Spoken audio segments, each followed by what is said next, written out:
बिस्मिल्लाहिर्रहमानिर्रहीम, अस्सलाम वालेकुम। वेलकम टू कुन रेसिपीज़। सबसे मुश्किल काम होता है बच्चों को बड़ों को सब्ज़ियां खिलाना। तो आज मैं आपके साथ तोरी गोश्त की एक ऐसी मज़ेदार सी रेसिपी शेयर करूंगी ना कि आप जो चिकन कढ़ाई होती है ना, सिंपल चिकन कढ़ाई, आप उसको भी भूल जाएंगे। सब्ज़ियों के साथ आपने चिकन जो है वो किस तरीके से डालना है, इतनी मज़ेदार और इतनी डिलीशियस ये चिकन तोरी बनती है। तो वीडियो को एंड तक देखिएगा, ये तरीका आपको बहुत ज़्यादा पसंद आएगा।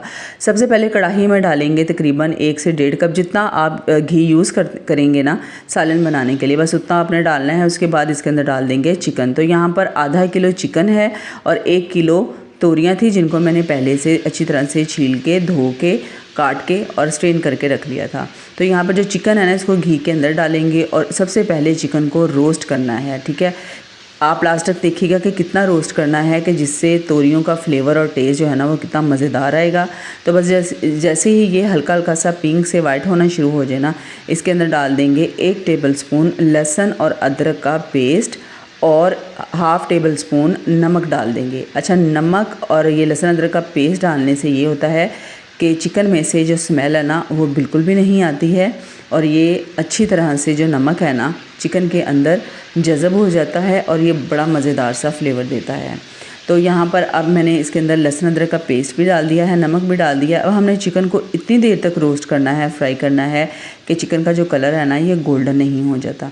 आपने अक्सर देखा होगा देगी सालन जो बनाते हैं ना उसको इसी तरीके से बनाते हैं। पहले चिकन को अच्छी तरह से रोस्ट कर लेते हैं, उसको गोल्डन ब्राउन करके निकाल लेते हैं, फिर मसाला तैयार करते हैं जिससे चिकन का जो फ्लेवर है ना वो बहुत ही मज़ेदार आता है, खुशबू बहुत अच्छी आती है।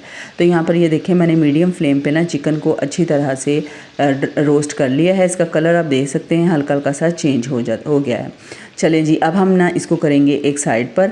अब इसके अंदर डालेंगे तोरियाँ जो थी ना, इनको मैंने पहले से अच्छी तरह से छील के, धो के, काट के फिर रख लिया था। तो अब इसके अंदर चिकन के अंदर ये डाल देंगे 2 अदद बड़े साइज़ के प्याज जिनको मैंने चॉपर में चॉप कर लिया था।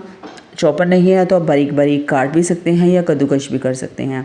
उसके बाद डालेंगे 2 अदद बड़े साइज़ के टमाटर और तकरीबन 10 से 12 हरी मिर्च, इनको भी चॉप कर लिया था। लहसुन अदरक का पेस्ट हम पहले से डाल चुके हैं। अब इस पॉइंट पे मसाले डालेंगे। 1 टीस्पून हल्दी पाउडर, हाफ़ टेबल स्पून पिसा हुआ धनिया पाउडर, 1 टीस्पून ज़ीरा डालेंगे। इसके अंदर सुरख मिर्च पाउडर जो है ना वो बिल्कुल भी यूज़ नहीं करना है। जब भी आप तोरियां पकाएं ना उसके अंदर लाल मिर्च नहीं बल्कि कुटी हुई लाल मिर्च और काली मिर्च का यूज़ किया करें, उससे फ्लेवर बहुत अच्छा आता है। तो यहाँ पर मैंने 1 टीस्पून कुटी हुई लाल मिर्च डाल दी है और 1 टीस्पून ही जो है काली मिर्च का पाउडर डाला है। सिर्फ आधा कप इसके अंदर पानी का डालना है और इसके अंदर मैंने ना भुना कुटा ज़ीरा पाउडर भी डाला है, उससे खुशबू बहुत अच्छी आती है। बस पानी जो है ना वो आधा कप ही डालना है क्योंकि जब हमने ये सारे मसालों के साथ तोरियों को मिक्स करके ऊपर ढक्कन लगा देंगे ना तो तोरियां अपना पानी भी छोड़ेंगी जिससे हमने इसकी भुनाई लगानी है। तो पहले ना अच्छी तरह से मिक्स कर देना है ताकि सारे मसाले सब्ज़ियाँ जो है ना वो गोश्त तोरियों में अच्छे से मिक्स हो जाएँ। अच्छी तरह से मिक्स करने के बाद ढक्कन लगा देंगे। तो बस 5 से 6 मिनट लगेंगे, तोरियों का पानी निकल आएगा। अब हमने ना यहाँ पर जो अहम काम है वो ये है कि इसकी भुनाई करनी है। जितनी ज़्यादा अच्छी इसकी भुनाई होगी ना, पानी जितना ज़्यादा ड्राई होगा उतनी ही ये मज़ेदार और टेस्टी बनेंगी।